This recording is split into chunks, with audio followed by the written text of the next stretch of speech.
হে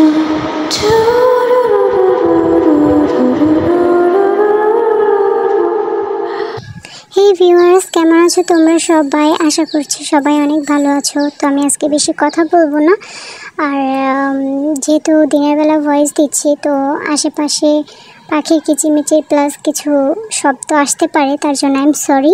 তো সাউন্ডটাকে সবাই ইগনোর করবা। তো চলো স্টোরিটা শুরু করি। গল্পের শুরুতে একটা মেয়ে একটা ছেলেকে প্রচুর ঝাড়ছে, দেখেছো? এখনও ওঠেনি জাংকুক। আর এই জাংকুক, উঠবে নাকি আমি ঠান্ডা পানি ঢালবো? উফ, আমার হয়েছে যত জ্বালা। আর ওই জাংকুক। তখন জাংকুকদের হাত ধরে টেনে তার উপরে ফেলে দেয়, তারপর দেখে জড়িয়ে ধরে শুয়ে থাকে। কি হয়েছে জান পাখি, এত চুটে আছো কেন সকাল সকাল? মরণ, সকাল সকাল? হ্যাঁ, এটা তোমার সকাল মনে হচ্ছে? তো তোমরা বুঝতেই পারছো আমাদের টেকুক ম্যারিড। এখন নিশ্চয়ই জানতে ইচ্ছে করছে ওদের বিয়েটা কিভাবে হয়েছে, কিন্তু তার জন্য তো আমাদের একটু ফ্ল্যাশব্যাকে যেতে হবে। তার আগে চলো আমরা একটু পরিচয় হই। আমাদের গল্পের নায়ক জিয়ন জাংকুক, বাবা কিম নাম জুন, মা কিম সক জিন, বড় ভাই সুগা আর ভাবি জিমেন। আমাদের গল্পের নায়িকা তে, বাবা সুবিন, মা ইয়নজুন। তে কোনো ভাই বোন নেই। তো চলো দেখি কি হচ্ছে।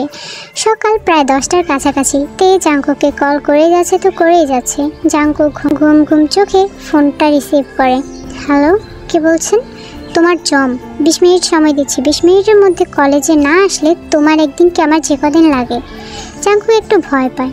তে জান না মানে আমার, তুমি আমাকে 15 মিনিট, তুমি 15 মিনিট বসো, আমি দৌড়ো কি বলছি। তুমি মানে আমি বলতে চাচ্ছি যে তুমি 15 মিনিট বসো, আমি 25 মিনিটে আসছি, মানে 20 মিনিটে আসছি। কলটা কেটে জাংকুক ভাবছে, এই খেয়েছি, আবার কি নিয়ে খেপেছি বুঝি না বাবা। একটা মেয়ে মানুষ কী করে এতটা ঝাল হয়? মেয়ে মানুষ হবে নরম মিষ্টির মতো। একে দেখো কিছু না কিছু নিয়ে জুটেই থাকে। কি হয়েছে কে জানে, কি দেখেছি ওর সাথে প্রেম করতে গিয়েছিলাম। যাক, ভালো যেহেতু বাসি আর কি। দেখি মহারানী কি বলেন। জাংকুক তাদের ফ্রেশ হয়ে নিচে চলে আসে। জাংকুক, খেয়ে বের হ। না মা, একদম সময় নেই হাতে। মরণ, ওনার সময় নেই, পড়াশোনা করে উদ্ধার করে দিচ্ছে। 14টা বাজে উঠবে, তারপর না খেয়ে দৌড় দিবে। 14টাও বাজে ঘড়িতে? জানতাম না তো। যাই হোক মা, তোমার ছেলেকে বিয়ে দেয়া দাও, দেখবে সব ঠিক হয়ে গেছে। আসছে আরেকজন। বিয়ে হয়েছে 3 বছর হলো, এখনও বাসায় নতুন সদস্য আনতে পারলো না, আবার আসছে আরেকজনের বিয়ে নিয়ে ভাবতে। বেচারা সুগা একবার জিমিনের দিকে তাকায়, তো আরেকবার মার দিকে। জিমিন হাসছিল। উফ মা, এইভাবে মাকে ঠান্ডা করো তো, না হলে ফেটে যাবে। জাংকুক কলেজ পৌঁছানোর পর জাংকুক দেখতে পায় তে তার গ্যাং নিয়ে একটা মেয়েকে জেরা করছে। এরা হচ্ছে তোর জানের দোস্ত, ন্যান্সি, কাই, রোজ আর জিহোপ। জাংকুক তখন মনে মনে বলে, এই ঠিকই তের কাছে ধরা খেয়ে গেছে। তের হাতে একটা হকি স্টিক ছিল। রোজ আর ন্যান্সি মেয়েটাকে ধরে রেখেছে। জিহোপ আর কাই তের পেছনে দাঁড়িয়েছিল। মেয়েটা আর কেউ না, হানসুই ছিল। এমন সময় ইয়োনো জাংকুকের পাশে এসে দাঁড়ায়। ইয়োনো হলো জাংকুকের বেস্ট ফ্রেন্ড। ভাই, আল্লাহর ওপর বিশ্বাস রাখ, তোকে বেঁচে ফিরতেই হবে, আমার জন্য তোকে বাঁচতেই হবে। শালা হারামজাদা, মজা নিচ্ছিস আমার সাথে? জাংকুক আর ইয়োনো তেদের কাছে যায়। আসসালামু আলাইকুম ভাবি। ওয়ালাইকুম আসসালাম দেবজি। জাংকুক ভয়ে ভয়ে একবার তের দিকে তাকায়, তো একবার মেয়েটার দিকে। মেয়েটার অবস্থা দেখে বোঝাই যাচ্ছে ওর ওপর দিয়ে সুনামি বয়ে গেছে। তে থাপড়ে মেয়েটার চেহারা স্ট্রাকচার বদলে দিয়েছে। জাংকুক, আমাকে বাঁচাও। তে মেয়েটার সামনে চলে যায়। তোর লজ্জা নেই তাই না? জাংকুক, তুমি কিছু বলছো না কেন? কি হয় ও তোমার? জাংকুকের জম, মানে জাংকুকের বস। তে দোস্ত, এবার ছেড়ে দে মেয়েটাকে। এই তুই চুপ কর তো। জিহোপ, কেন ছেড়ে দেবে? আচ্ছা জিহোপ, তুই বল, যদি কোনো ছেলে ন্যান্সির সাথে ঢলাঢলি করে তুই রাখবি না নাকি আনন্দ পাবি? এই না তে, একদম ছাড়বি না। কত বড় সাহস আমার বেস্টির জিনিসের দিকে নজর দেয়। হয়েছে তোদের ড্রামা। জাংকুক প্লিজ বাঁচাও। তে গিয়ে শটাশট আর 4টা থাপ্পড় লাগিয়ে দেয়। তে প্লিজ একটু শান্ত হও। ও বাবা, আগে বলবে না? কষ্ট হচ্ছে তোমার? না তে, আমার কেন কষ্ট হবে? তোমার ফেস আর হাতের অবস্থা দেখেছ? তুমি আমার ফেস আর হাতটা দেখলে ভেতরে যে পড়ে যাচ্ছি, মনের ভেতরটা যে জ্বলছে, সেটার কি হবে জাংকুক? ইচ্ছে তো করছে মেয়েকে বলে তে হকি স্টিকটা জাংকুকের পায়ের সামনে ছুঁড়ে দেয়। তে সেখান থেকে চলে যায়, কারণ বেশিক্ষণ এখানে থাকলে কী করবে ও নিজেও জানে না। তে খুব রাগী এবং জেলাসি একটা পার্সন। অবশ্য এতে তেরই বা কী দোষ বলো? নিজের মানুষের সাথে অন্যকে কেউই দেখতে পারে না। হানসুই হলো জাংকুকের ক্লাসমেট। জাংকুক তের থেকে 3 ইয়ার সিনিয়র। এই তো কালকের ঘটনা, জাংকুক ক্যাম্পাসে বসে আড্ডা দিচ্ছিল, এমন সময় হানসুই এসে জাংকুকের গা ঘেঁষে বসে পড়ে। এর আগে সুই জাংকুককে অনেকবার প্রপোজও করেছে, কিন্তু জাংকুক রিজেক্ট করেছে। তো আমাদের তে কী করলো, একদম রেগে বোম হয়ে বাসা চলে আসে। বাসায় এসে রুমে গিয়ে দরজাটা ঠাস করে বন্ধ করে দেয়। কী হলো? আমার মাইয়াটার আবার কে যাতাইলো? তো ইয়ঞ্জন কী করলো, নিজের সব কাজে রেখে তে রুমের সামনে চলে যায়। তে, আরে ওই তে, শোনা মা আমার তোরে ক্যাডাই কি কইছে ক আমারে, আমার এই সুন্দর মাইয়াটারে কে চেতাইলো ক মা আমারে ক।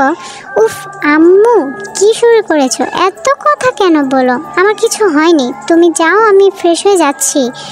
তের মা ইয়ঞ্জন গ্রামের অনেক সাধারণ একজন মেয়ে। গ্রামের চেয়ারম্যানের মেয়ে ইয়ঞ্জন, কিন্তু খুব সাধারণভাবে থাকতে পছন্দ করে।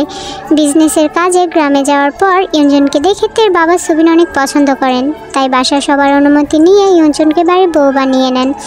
বলে রাখা ভালো, জিন আর ইয়ঞ্জন খুব ভালো ফ্রেন্ড। তে ফ্রেশ হয়ে ওর গ্যাংকে বলে বিকেলে পার্কে চলে আসতে। বিকেলে তেরা একটা পার্কে সবাই একসাথে। তে সবাই চলে এসেছে। কাই কোথায়? তে এসে গেছি। তে কাইয়ের বাচ্চা কাই, সব জায়গায় লেট করিস। তে বল কি বলবি? কাল কলেজ যাব না ভাবছি, শহরটা একটা চক্কর দিব বুঝলি। এই কথাটা বলার জন্য তুই আমাদের ডেকেছিস? তের বাচ্চা তে পেতনি, তুই একটা কলেও বলতে পারতি। এই অবজাত অলসের দল, তোদের ডেকেছি কাজ এখন আমরা রেস্টুরেন্টে যাচ্ছি, আজকে তোদের আমার তরফ থেকে ট্রিট। তে তুই এত ভালো কেন রে দোস্ত? তো ওরা সবাই চলে এলো রেস্টুরেন্টে। ওরা এনজয় করুক, দেখে আসি জাংকুকের কী অবস্থা। আচ্ছা মা, জাংকুকের কী হলো বলুন তো? কলেজ থেকে আসার পর একবারও নিচে আসেনি। ও তো এতক্ষণ রুমে বসে থাকার মানুষ না। কি এই ছোট বান্দরের আবার কি হলো? এই যে বড় বান্দর, যা গিয়ে দেখ কী হয়েছে, এত শান্ত কেন? আমার কথার কোনো দামই নেই, কেউ পাত্তাই দেয় না। বললাম বিয়ে দিয়ে দাও, ঠিক হবে। আবার কার বিয়ে নিয়ে কথা হচ্ছে? বাবা তোমার ছোট ছেলে, বলছি ওকে বিয়ে দিয়ে দাও। কি আশ্চর্য, জাংকুক বিয়ে করতে চায়? বললো না তো। আমি কী পাপ করেছি যে তোমাদের পেয়েছি? সুগা তুমিও না শুধু শুধু মাকে রাগিয়ে দাও। জিমিন মামনি, তোমার মা সারা জীবন আমাদের ভুল বুঝেই গেল, তার উপর তোমার বড় ছেলে কথাগুলো এমন বলে গা জ্বালানোর মতো। ছাড় বাবা, কি বলে লাভ নেই। ওইদিকে জাংকুক রুমের মধ্যে পায়চারি করে যাচ্ছে। কীভাবে তে রাগ ভাঙাবে? জাংকুক ইউনোকে কল দিয়ে বলে বাসায় আসতে। কিছুক্ষণ পর ইউনোও চলে আসে। বল দোস্ত। দোস্ত তের রাগ কীভাবে ভাঙাবো? ও আমার কল টেক্সট কোনো কিছুরই রিপ্লাই দিচ্ছে না। তুই বরং এক কাজ কর, তুই তেদের বাসায় চলে যা। তের রাগ ভাঙানোর প্ল্যান যাচ্ছি ব্রো, তুই আমাকে উপরে পাঠানোর প্ল্যান করছিস শালা। কিছুক্ষণ পর জিন জাংকুকের রুমে চলে আসে। কেমন আছো মামনি? ভালো আছি বাবা, কতদিন পর দেখলাম তোমাকে। ও যেটা বলতে এসেছি, জাংকুক তোর জন্য আজ মেয়ে দেখতে যাব, আমার ফ্রেন্ডের মেয়ে। এসব কি বলছো মা? সময় মতো রেডি হয়ে থাকিস। আরে বাস জাংকুক, ইউনো তুই কোনো কাজের না, আমার চোখের সামনে থেকে যা, বলদ কোথাকার। মা মানা বালা যা, শাড়িটা পইরায়। কত স্বপ্ন, আমার বান্ধবীর পোলার লোকে তোরে বিয়া দিমু। তুমি আমাকে একবার বলার প্রয়োজন মনে করলে না, এটা তুমি কি করলে মা? তে মা তোমার ভালোর জন্যই জানি বাবা, কোনো মা বাবা সন্তানের খারাপ জানা, বাট আমাকে বলা উচিত ছিল কি না? জানাটা আমার অধিকার। কত সুন্দর, কত ভদ্র আমার বান্ধবীর পোলাটা, তুই বুঝলি না তে? উফ তোমরা যাও তো, আর নাটক করো না, এখান থেকে যাও, আমি আসছি। তারপর তে রেডি হয়ে নেয়। কিছুক্ষণ পর তের ডাক পড়ে যে তারা এসে গেছে। তো তে নিচে যাওয়ার পর, হ্যাঁ এটা জাংকুক না? দেখেছো কি চাওরা, ওর ফ্যামিলিকে বলে দিছে আর আমাকে একবার বললো না। অন্যদিকে জাংকুক, মা আমার জন্য তেকে দেখতে আসলো, কিন্তু আমি তো মাকে কিছু বলিনি। তারপর তেকে দেখে সবাই অনেক পছন্দ করে। আফটার 1 উইক তেকুকের বিয়েটা খুব ভালোভাবে শেষ হয়। তো বিয়ের পর দিন সকালবেলা তে আর জিমিন কিচেনে ছিল আর জাংকুক সোফায় বসেছিল। এমন সময় জাংকুকের স্কুল ফ্রেন্ড লিসা আসে। ও জাংকুক বেবি কেমন আছো? এটা শুনে তের তো পুরো লাল হয়ে গেছে। জাংকুক ভয়ে একবার তের দিকে তাকায়। তে খুন্তি হাতে তার দিকে তাকিয়ে আছে। জাংকুক তুমি কত শুকিয়ে গেছো, তোমার জাংকুক ভাইয়াকে খেতে দিই না তো তাই। এই মেয়ে কি বলছো? জাংকুক আমার ভাই হতে যাবে কেন? জাংকুক এই মেয়েটা কি? ও সুগা ভাইয়ের বউ হবে মেবি। এসব কি বলছিস লিসা? হ্যাঁ তাছাড়া ভাবি কিন্তু অনেক সুন্দর। হ্যাঁ ভাবি তো সুন্দর, বাট একটু মিস্টেক আছে। ওটা আমার না, জাংকুকের বউ। আর ওই যে পাশেরটা ওটা হচ্ছে আমার বউ। জাংকুক বেবি তুমি বিয়ে করেছো? দেখ লিসা, কিসের জাংকুক বেবি? অসভ্য মেয়ে, অন্য স্বামীকে বেবি বলতে লজ্জা করে না? এই দেখো তুই বেরোবি নাকি আমি ঝাড়ু নেব। তো লিসাকে এতে তাড়িয়ে দেয়। এতে অবশ্য সবাই অনেক খুশি হয়। তে মামনি একটা কাজের কাজ করেছো।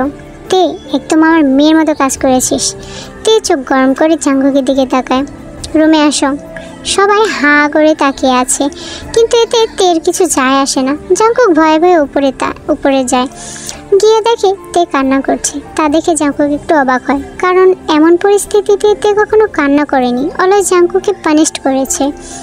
তে তে তুমি কান্না করছো? আরে সিরিয়াস, তুমি কান্না কেন করছো? তুমি কেন বারবার এমন করে জাংকুক? তুমি জানো না তোমার বউ তোমাকে কার সাথে সহ্য করতে পারে না? তোমার বউ খুব জেলাস হয়। জাংকুক তের চোখের পানি মুছতে মুছতে বলে, জানি তো, আমার বউ আমাকে কারো সাথে দেখতে পারে না। আমার বউ অনেক জেলাস, আমার বউ আমাকে অনেক ভালোবাসে। আই লাভ ইউ তে। তে আমি তোমাকে নিজের ঘরে পেতে চাই, অনেক ভালোবাসি তোমায়। আজ রাতটা আমাকে দেবে please, please my jealousy wife, please.